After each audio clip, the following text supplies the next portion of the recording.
2. Dasar iman dan amaliyah. Bukanlah perbuatan utama bahwa kamu menghadapkan wajah kamu ke timur dan ke barat, tetapi perbuatan utama itu ialah orang yang beriman kepada Allah, dan hari akhir, dan para malaikat, dan kitab, dan para nabi, dan memberikan harta, karena cinta kepadanya, kepada kaum kerabat, dan anak yatim, dan kaum miskin, dan orang bepergian, dan orang minta-minta, dan memerdekakan budak belian, dan menegakkan sholat dan membayar zakat, dan orang yang menepati janji tatkala mereka berjanji, dan yang sabar dalam kesengsaraan dan kesusahan dan pada waktu perang. Inilah orang-orang yang tulus, dan inilah orang-orang yang bertakwa. Al-Quran Surat 2 ayat 177. 10. Adakah daftar dasar keimanan Muslim? Ya, kalimat itu sendiri dikenal sebagai ringkasan dari ungkapan keimanan. Dasar iman Muslim diringkas berjumlah 5. Yakni beriman kepada 1. Allah, yang memiliki akhlak sempurna dan sejati. 2. Malaikat, yang bekerja di setiap hati seseorang, mengilhaminya untuk berbuat baik. 3. Para nabi dan rasul Allah, diutus ke berbagai bangsa di dunia, mengajarkan kebaikan dengan percontohan akhlak mereka yang mulia. 4. Kitab Allah, diturunkan ke segenap bangsa melalui para nabi, berisi petunjuk bagaimana cara hidup dan perilaku yang harus diperbuat. 5. Hidup sesudah mati. Bila setiap orang menyadari apa yang telah dilakukan, baik ataupun buruk di dalam kehidupan dunia ini, dia, laki-laki maupun perempuan, akan menghadapi konsekuensinya. 11. Hal apa yang paling penting yang diajarkan Islam mengenai keimanan itu? Iman itu bukan hanya mempercayai sesuatu di hati seseorang, namun juga apa yang diimaninya itu harus diamalkan.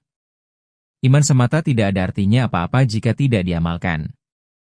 Maksud iman itu adalah untuk menunjukkan kepada kita apa yang harus dilakukan. Iman semata tidak bisa menyelamatkan. 12. Bagaimana menerapkan 5 keimanan Islam itu? Diterapkan sebagai berikut. Beriman pada Allah, artinya kita harus berusaha menyempurnakan diri kita dan berusaha meningkatkan akhlak mulia.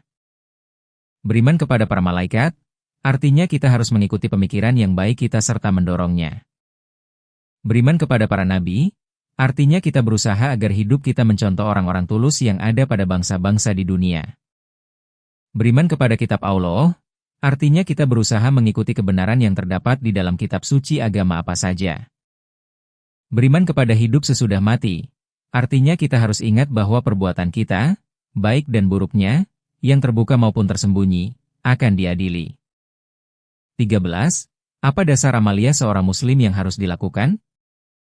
Agar berserah diri kepada Allah, dan berbuat damai kepada sesama manusia, seorang muslim melaksanakan kewajibannya kepada Allah dan pula kepada sesama manusia.